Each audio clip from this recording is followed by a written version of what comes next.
Şu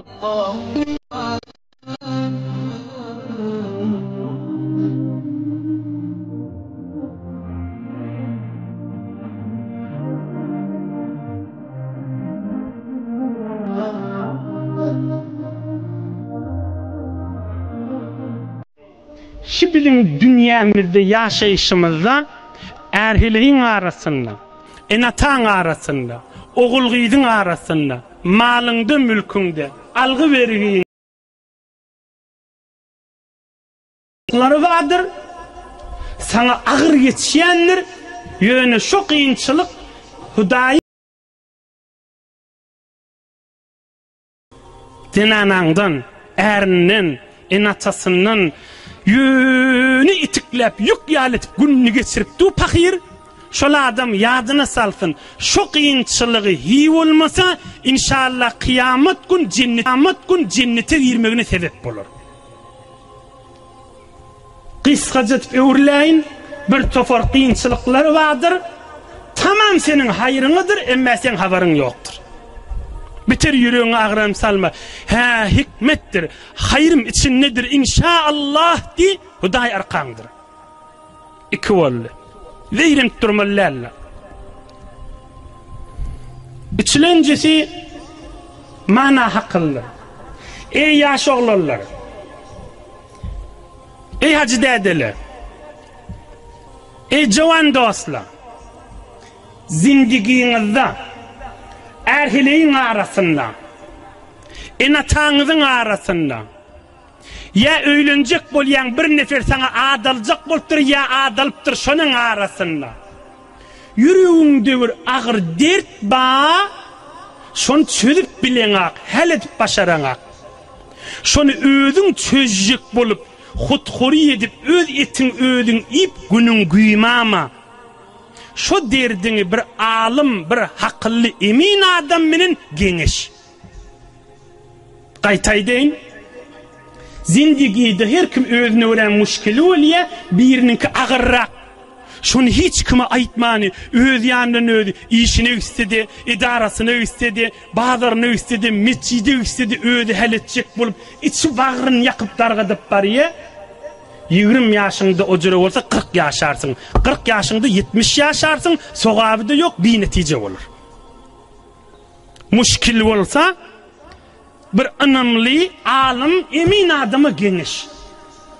Tarap sana haklaydı bilmese de hiy olmasa şu derdi aydansan yükün yengliyer. Derdin bölüşen yalı olur. Telefon menen aytsan da, huzuri aytsan da, özün tanıdıp aytsan da, tanıtman aytsan da, içinde dert saklap, özün çözecek bolup, özün heletecek bolup, helak bolama, kadrin mil aydılyan hakıllan. Geniş bir alim, emin adama. Dördülence hakıl. Her kim öz hakkılından, verenliğinden razı bolan zaman oluptur.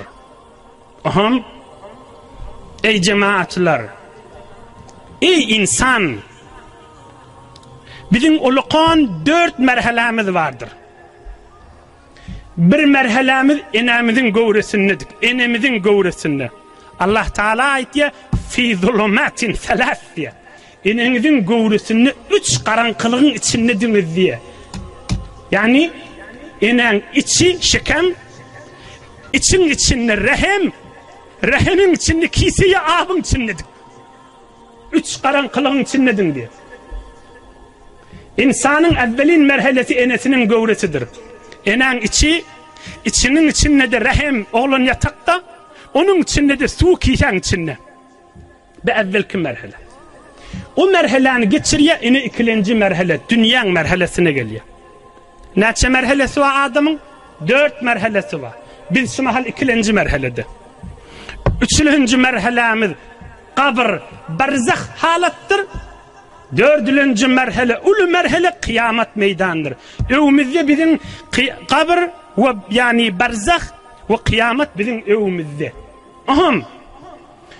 Onun bunun kefini kulağa asıp dağı, kabrın kıyametini yakıp ahirete gidagamaylim.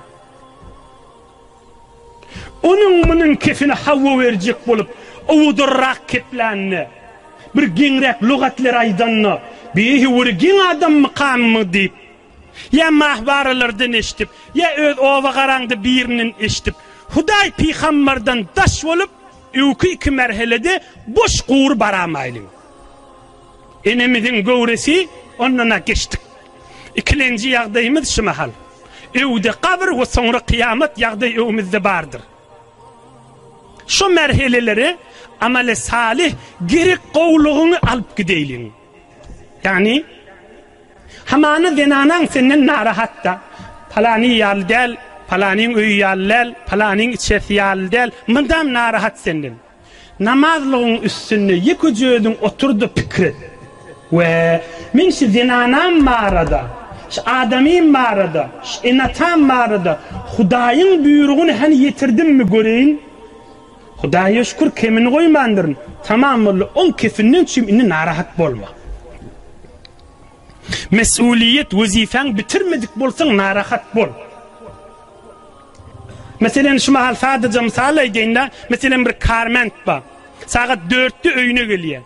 Saat 6'da bir kafin kakya var, edaran açmayan işim yola sallıysa, şun vazifesim barp yola salmak. Vazifesi değil, erti sarı vakt geliyor da. Mesuliyeti de yok. Şunun yal misalları Allah'a gidiveyinde. Enata oğul gizde şeyde. Erhileyde şeyde. On gününü tapçak bulup ödün yıkıp ilag etip mu? Hudayın buyurun mesul boynunda koyan zatı yerine yetir. Allah'ın yanında yüzün aktır.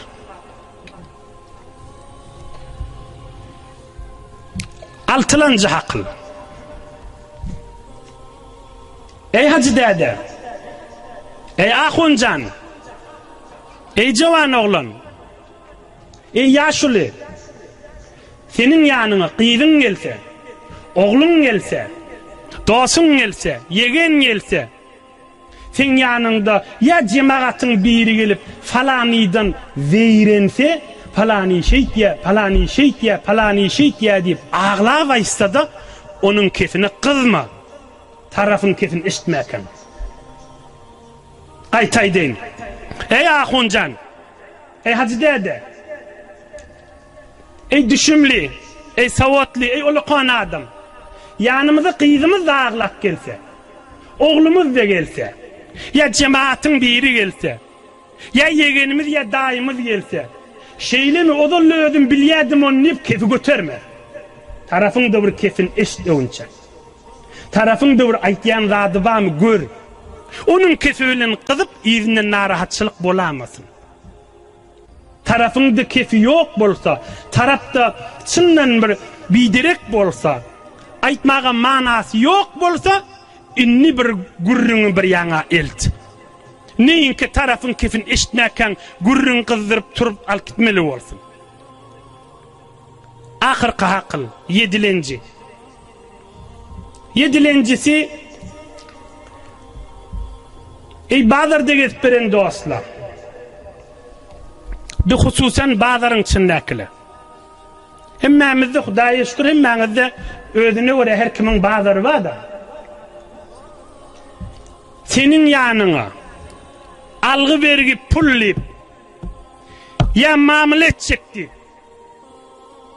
ya mamule edecekti, ya 2-3 günden pulun bererinip canın anan yan dostun gelse turup bariyaka dostum can olsun diye dostluğumuz yerimizde taçqımıza barmak bassa gitti. İşin qayımla.